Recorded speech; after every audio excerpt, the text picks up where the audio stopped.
ये आपका फ्लूइड से भरा हुआ है, इसमें और आने की गुंजाइश ही नहीं है।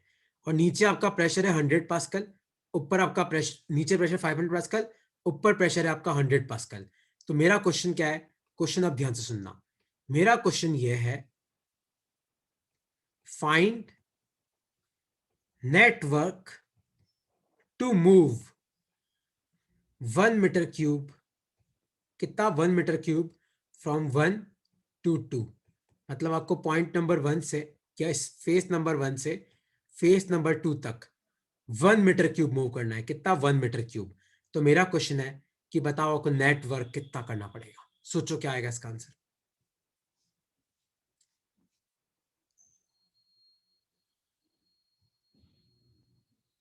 सोचो, स्क्वायर नहीं लिया मैं इस क्वेश्चन को करा। देखो, वर्क क्या होता है? वर्क होता है pressure into change in volume. तो आपने कितना प्रेशर लगाया इनटू कितना वॉल्यूम मूव करवाया। तो नीचे वाले फेस पे तो आपका प्रेशर भी अंदर तय और आपका फ्लूइड भी ऊपर जा रहा है। तो नीचे वाले प्लेस पे आपका वर्क कितना हुआ? प्रेशर कितना है? 500, और आपने कितना फ्लूइड मूव कराया? 1। तो कितना वर्क होगा? 500 जूल। अब ऊपर वाले फेस की बात करते हैं। प्रेशर अंदर की तरफ है पर फ्लूइड बाहर निकलेगा। तो पॉइंट नंबर 2 पे वर्क कितना होगा? प्रेशर कितना है? 100 इंटू 1। तो ये कितना आ जाएगा? 100 जूल। लेकिन यहां पे नेगेटिव आएगा। तो आपका नेट वर्क कितना हुआ? 500 में से 100 गए, कितना आया? 400 जूल। 400 जूल।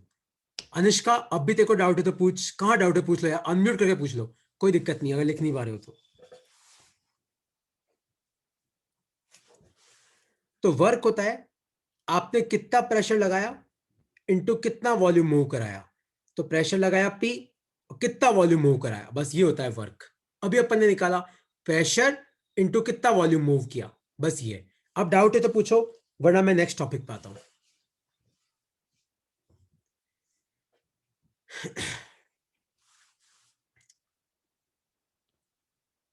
क्लियर है? ओके। अच्छा अब तुम सुनो। देखो, एक चीज समझना।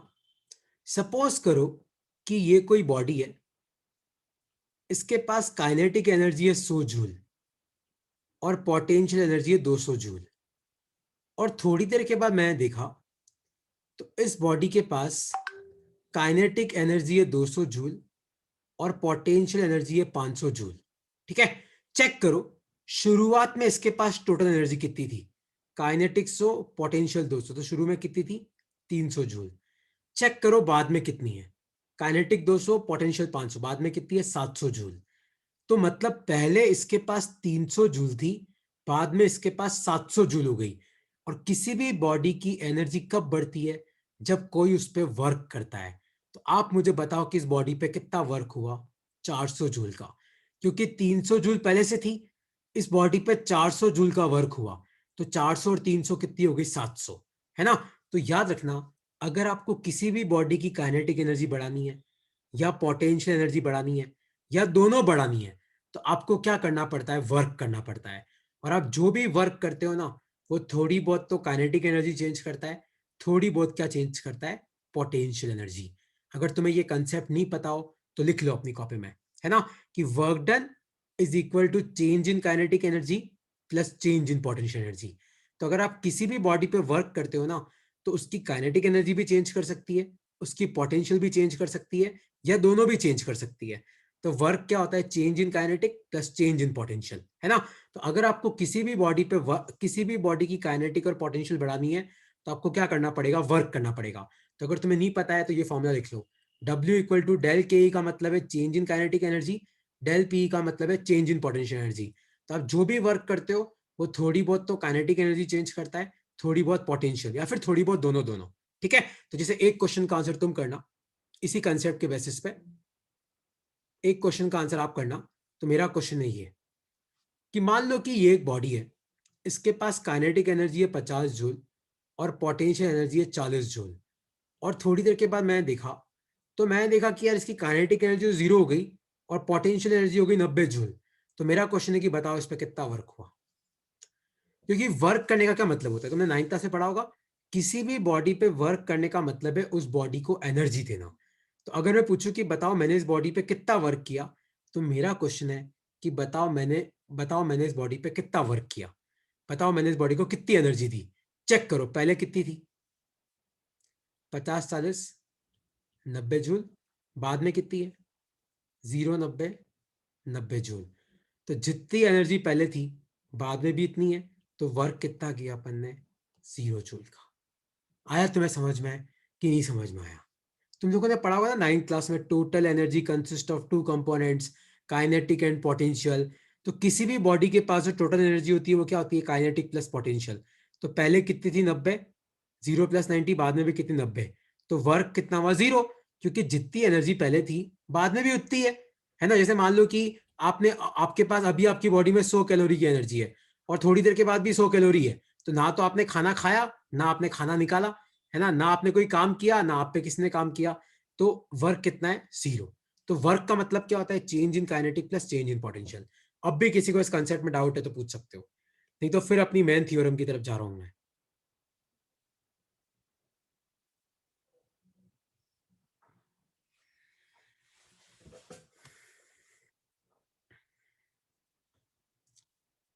ठीक है, तो अब तुम सब ध्यान से सुनना, सब अपनी कॉपी में डायग्राम बनाओ मेरे साथ साथ। सपोज करो कि आपके पास ये कोई पाइप है,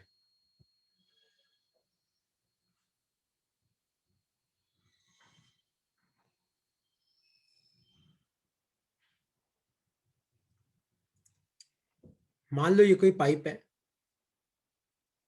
और इस तरीके से आपका पाइप है। मान लो यहां आपका प्रेशर है P1, यहां आपका प्रेशर है P2।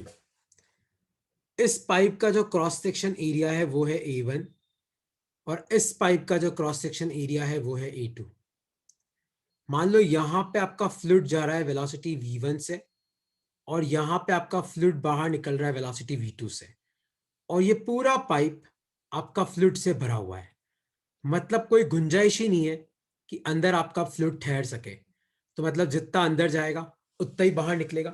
किसी को इस कंसेप्ट में तो डाउट नहीं है, जितना फ्लूइड अंदर जाएगा उतना ही फ्लूइड बाहर निकलेगा। अंदर जगह ही नहीं, तो याद है इक्वेशन ऑफ कंटिन्यूटी, कितना वॉल्यूम अंदर जाएगा A1 V1, कितना वॉल्यूम बाहर निकलेगा A2 V2।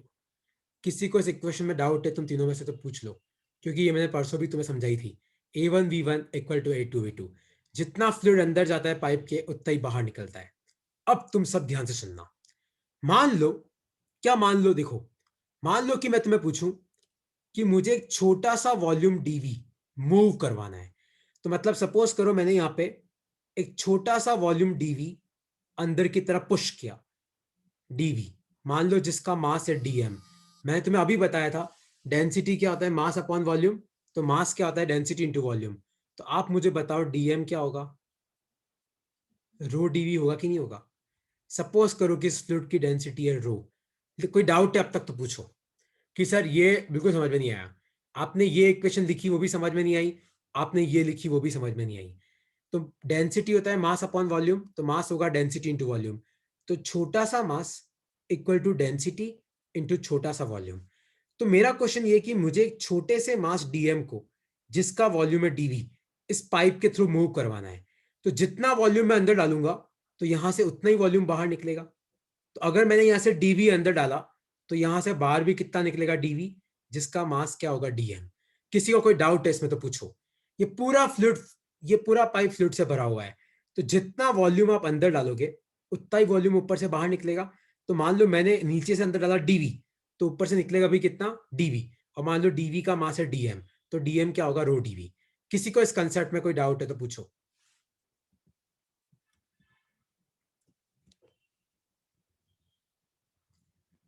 ठीक है, और कोई डाउट नहीं है। सपोज करो कि ये आपकी जमीन है, मैं बोल रहा हूं तो मैं बहुत भारी डेरिवेशन है, तो मेरे साथ साथ चलना। मान लो ये आपकी जमीन है, तो जमीन मतलब हाइट इक्वल टू 0। मान लो कि ये जो हाइट है, ये हाइट आपको दे रखी है H1, और जो ऊपर वाला पाइप है, मान लो उस ऊपर वाले पाइप की जो हाइट है वो है आपकी H2। एक बार इतना लिखो अपनी कॉपी में। तो सब इस डायग्राम को ध्यान से देखो। एक पाइप है जिसमें नीचे से ऊपर फ्लूइड जा रहा है, ठीक है। यहां पे जहां पे फ्लूइड एंटर हो रहा है वहां pressure P1, area A1, velocity V1, height है H1। जहां से फ्लूइड बाहर निकल रहा है वहां pressure P2, area A2, velocity V2 और हाइट है H2। और मैं कितना वॉल्यूम मूव करवा रहा हूं डीवी। तो सब पहले मुझे ये चीज बताओ, आप लोग मुझे एक चीज एक्सप्लेन करो सब, कि जहां पे फ्लूइड एंटर कर रहा है वहां पे प्रेशर है P1 और मुझे कितना वॉल्यूम मूव करवाना है डीवी। तो वर्क डन एट पॉइंट 1 कितना होगा, P1 डीवी होगा कि नहीं होगा। और उसी तरीके से वर्क डन एट पॉइंट 2 कितना होगा। देखो पॉइंट नंबर 2 पे आपका लिक्विड बाहर निकल रहा है पर प्रेशर अंदर की तरफ है, तो वर्क कितना होगा, -P2 dV। तो आप मुझे बताओ कि नेट वर्क कितना हुआ, P1 dV -P2 dV हुआ कि नहीं हुआ। कोई डाउट है तो मुझे पूछो कि सर इसमें मुझे ये डाउट आ रहा है कि आपने नेट वर्क डन कैसे लिखा। अनिष्का, स्वरा, परीन, कोई डाउट है बेटा तो तुम्हें पूछना पड़ेगा क्योंकि बहुत भारी है, मेरे को खुद को डर लगता है इसको कराने में, तो सोचो तुम्हें समझने में कितना डर लगेगा। कोई डाउट है इसमें तो पूछो। सर हाँ पूछो। सर अगर वो P माइनस है, P माइनस है, P2 ठीक है। माइनस, हाँ हाँ ठीक है। तो सर वो एक्चुअल में अगर माइनस माइनस हो जाएगा तो प्लस हो जाएगा, कि प्लस ही था तो माइनस हो गया। नहीं, P2 के आगे अपन माइनस साइन ही लगाएंगे। यहाँ पे जो P2 पुट करोगे ना आप, P2 will be positive only, तो वो नेगेटिव ही रहेगा। मतलब प्रेशर है ना, प्रेशर अपना वेक्टर नहीं होता है, तो प्रेशर चाहे तेरा इधर लगे या इधर लगे, तेरे को हमेशा पॉजिटिव ही लेना है, कभी नेगेटिव लेना ही नहीं है। यहाँ पे वर्क नेगेटिव है, प्रेशर नेगेटिव नहीं है, तो वो नेगेटिव ही रहेगा। Okay sir. ठीक है, तो अब तुम सुनो, तो ये आ गया वर्क नेट। अब मैं निकालता हूं कि चेंज इन काइनेटिक एनर्जी कितना है। तो चेंज इन काइनेटिक एनर्जी क्या होगा, kinetic energy at point 2 minus kinetic energy at point 1। क्योंकि अगर मैं बोलूं कि बताओ किसी चीज में कितना चेंज है बताओ, तो चेंज कैसे निकालते हो, बाद में कितना है माइनस पहले कितना है ना। अगर मैं बोलूं कि तुम्हें अभी 10 रुपए, थोड़ी देर बाद 15 हो गए, तो बताओ कितने रुपए कितना चेंज हुआ, तो आप क्या करोगे 15 माइनस 10। तो जब आपका फ्लूइड नीचे था पॉइंट नंबर 1 पे, तब उसकी काइनेटिक एनर्जी मान लो Ke1। जब आपका फ्लूइड ऊपर पहुंच गया पॉइंट नंबर 2 पे, तब मान लो काइनेटिक एनर्जी Ke2। तो चेंज कितना हुआ इतना, और काइनेटिक एनर्जी क्या आता है हाफ mv²। तो देखो काइनेटिक एनर्जी को हाफ कितना मास मूव कर रहा है dm, और पॉइंट नंबर 2 पे वेलोसिटी कितनी है v2, तो अपन लिखेंगे हाफ dm v2²। और पॉइंट नंबर 1 पे वेलोसिटी कितनी देखो v1, तो अपन लिखेंगे हाफ dm v1²। किसी को इस दूसरी इक्वेशन में कोई डाउट है तो आप पूछ सकता है, क्योंकि मैं छोटे से मास डीएम के बारे में स्टडी कर रहा हूं कि मुझे इस छोटे से मास को नीचे से ऊपर भेजना है। तो वर्क तो मुझे इतना करना पड़ा, काइनेटिक एनर्जी कितनी चेंज हुई फाइनल, मतलब ऊपर कितनी है माइनस नीचे कितनी है, होती क्या है हाफ mv²। तो m की जगह डीएम रखा, ऊपर वेलोसिटी v2 नीचे v1, तो ये पुट कर दिया। कोई डाउट है तो पूछो।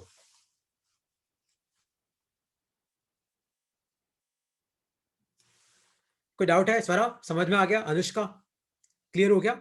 और फाइनली बस अपन लास्ट डेरिवेशन करेंगे आज, क्योंकि 10 मिनट ही बचे, थोड़ा जल्दी लिखूंगा मैं।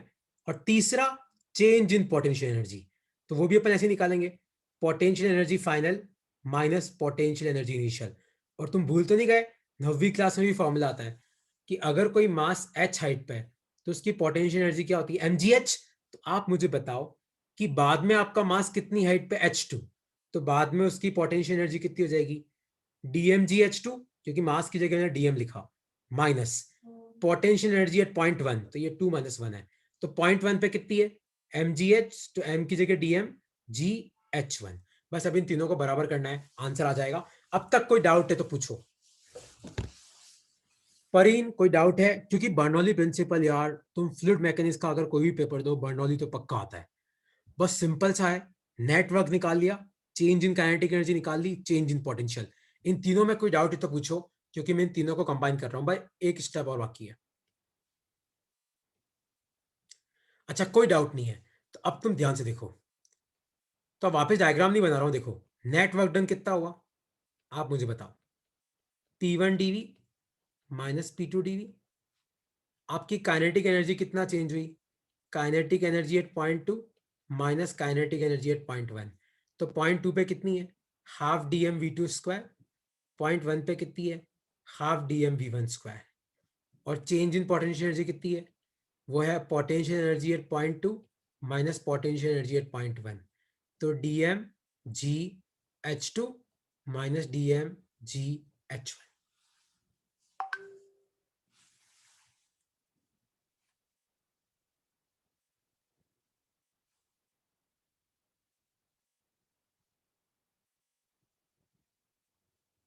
ठीक है, बस अब तो हो गया। देखो नहीं हुआ, नेट वर्क डन क्या होता है, change in kinetic energy plus change in potential energy, बस सब पुट कर दो। तो नेट वर्क डन कितना हो जाएगा, P1 dV minus P2 dV, और ये अपन पुट कर दो हाफ। और याद है डीएम क्या था, भूल तो नहीं गए, मैंने तुम्हें 2-3 बार बता दिया, छोटा सा मास क्या होता है, डेंसिटी इंटू छोटा सा वॉल्यूम। तो डीएम की जगह पुट करो रो डीवी V2 स्क्वायर, और माइनस हाफ डीएम की जगह वापस पुट करो rho D V V1 square, plus D M की जगह वापस पुट करो रो डीवी GH2, और डीएम की जगह वापस पुट करो रो डीवी GH1। चेक करो, D V D V D V D V D V और डीवी कट गया, सब माइनस माइनस को एक तरफ ले आओ। देखो तो यहाँ पे P1 पहले से इधर ही था, और इधर माइनस में क्या था, देखो minus half rho V1 square था, उसको उधर ले आओ, तो plus half rho V1 square. और यहाँ पे देखो माइनस रो GH1 था, तो उसको उधर लेके जाओ, ये हो जाएगा प्लस रो GH1। और ये माइनस P2 था, उसको उधर ले जाओ, तो P2 इधर आ जाएगा, इधर क्या बच गया, plus half rho V2 square plus rho GH2। ये है आपकी बर्नौली इक्वेशन। तो P1 plus half rho V1 square plus rho GH1 equal to P2 plus half rho V2 square plus rho GH2। ये है आपकी बर्नौली थ्योरम। हाँ definite है कि यार इसको यूज करना मैं तुम्हें नेक्स्ट क्लास में ही सिखा पाऊंगा, लेकिन इसका डेरिवेशन तुम लोगों को याद होना चाहिए, है ना। बस इसकी 2 बातें और लिख लो, फिर वैसे भी क्लास खत्म होने वाली है 5-6 मिनट में। एक बार इसको लिख लो, फिर इसकी 2-3 बातें मैं तुम्हें बता रहा हूँ कि ये इक्वेशन कब लगानी चाहिए कब नहीं लगानी चाहिए, वो याद रखना, और फिर अपन खत्म करेंगे। एक बार लिख लो इसको, और कोई डाउट है तो पूछ लो।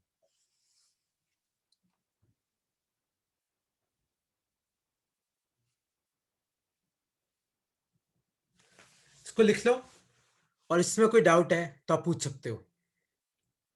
तो मैंने क्या किया, वर्क नेट निकालना तुम्हें मैंने स्टेप बाय स्टेप समझाया था, याद है कि पहले मैंने तुम्हें पीडीवी निकालना सिखाया, फिर मैंने तुम्हें दोनों वर्क निकालना सिखाया, फिर मैंने तुम्हें नेट। काइनेटिक एनर्जी का चेंज मतलब क्या होता है, final minus initial. Potential energy का चेंज फाइनल माइनस इनिशियल। और किसी भी बॉडी पे वर्क करते हो तो थोड़ी काइनेटिक बढ़ती है, थोड़ी पोटेंशियल, बस सबकी वैल्यू पुट करके डीवी डीवी डीवी कट गया और आ गया तुम्हारा आंसर।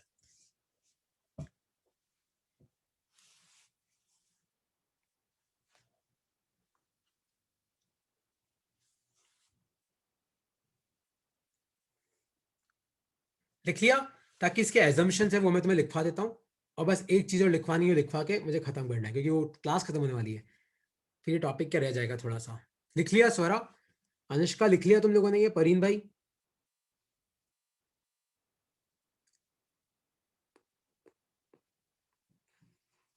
ओके पीपल, अब तुम ध्यान से सुनो, ये तुम लिखते हैं ना साथ साथ, ये नहीं कि तुम, मैं भरोसे कर रहा हूँ और तुम लिख नहीं रहे हो, ठीक है।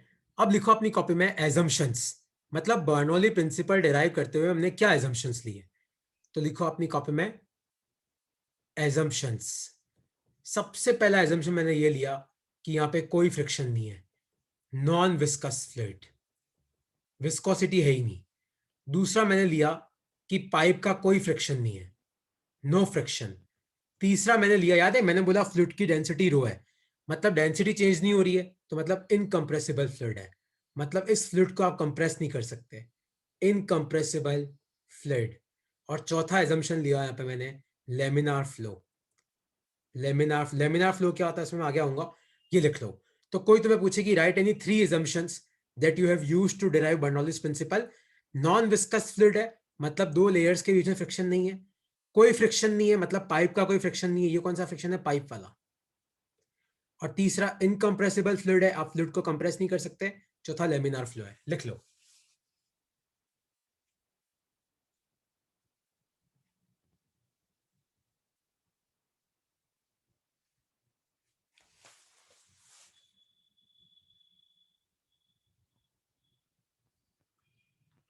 लिख लो, और बस एक लास्ट चीज और लिखवानी बाकी है मुझे तुम्हें, बाकी सब हो गया, बस एक लास्ट चीज और लिखवानी बाकी है। ये लिख लिया तुमने, नॉन विस्कस।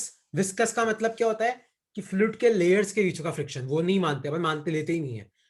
और पाइप और फ्लूइड के बीच का फ्रिक्शन भी नहीं लेते हैं, इनकंप्रेसिबल लेते हैं, मतलब ना तो फ्लूइड को आप कंप्रेस कर सकते हो ना एक्सपांड, इनकंप्रेसिबल। और लेमिनार फ्लो, ठीक है। बस एक लास्ट चीज और लिख लेना जो एनसीईआरटी में लिखा हुआ है। तो बर्नौली प्रिंसिपल क्या बोलता है, P plus half rho V square plus rho G H equal to constant.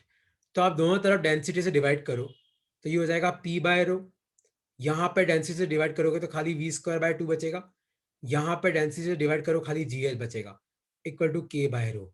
तो पी बाय रो को तो बोलते हैं प्रेशर हेड। क्या बोलते हैं? Pressure head. प्रेशर हेड क्या होता है? Pressure upon density. V square by 2 को बोलते हैं काइनेटिक हेड, इसको बोलते हैं काइनेटिक हेड। और जीएच को बोलते हैं ग्रेविटेशनल हेड। Gravitational head. तो कोई तुम्हें पूछे फाइंड प्रेशर हेड तो P by rho, find kinetic head तो V square by 2, find gravitational head तो जीएच। बस ये तुम याद रखना कि इसको लिखने का एक और तरीका होता है बर्नौली को, कि pressure head plus kinetic head plus gravitational head equal to constant. क्योंकि के कांस्टेंट है, रो कांस्टेंट है, तो इक्वल टू कांस्टेंट। बस ये लिख लो। इसके साथ तुम्हारा बर्नौली प्रिंसिपल खत्म होता है। नेक्स्ट क्लास में हम लोग पढ़ेंगे टॉरिसेली प्रिंसिपल, टर्मिनल वेलोसिटी, और फिर एक क्लास में सरफेस टेंशन। ठीक है, इसको लिख लो। और कोई डाउट है तो पूछ सकते हो आप।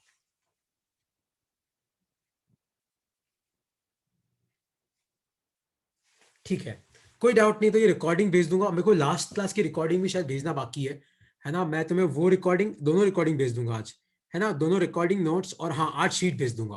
क्योंकि लास्ट क्लास की रिकॉर्डिंग मैंने अभी चेक किया, तुम्हारे ग्रुप में पड़ी हुई नहीं है। मैं अभी तुम्हें भेज देता हूँ, ठीक है? रात तक मैं आपको फॉरवर्ड कर दूंगा दोनों, ठीक है? इसको लिख लेना। पर बर्नौली ऐसा है ना जो पक्का आता है, पक्का। तो अच्छे से लिखना बर्नौली को, खासकर अगर तुम सेंट पॉल्स में शायद पढ़ी और स्वरा, तो सेंट पॉल्स में तो तुम्हारा थियोरेटिकल पेपर है, तो 5 नंबर के ये पक्के नंबर है बर्नौली वाले, है ना? थोड़ा चिटिंग विटिंग नहीं करो एग्जाम में, ईमानदारी से करो तो भी देखो नंबर आ सकते हैं, सीधी सी बात है ना? चलो, ओके, बाय बाय, टाटा।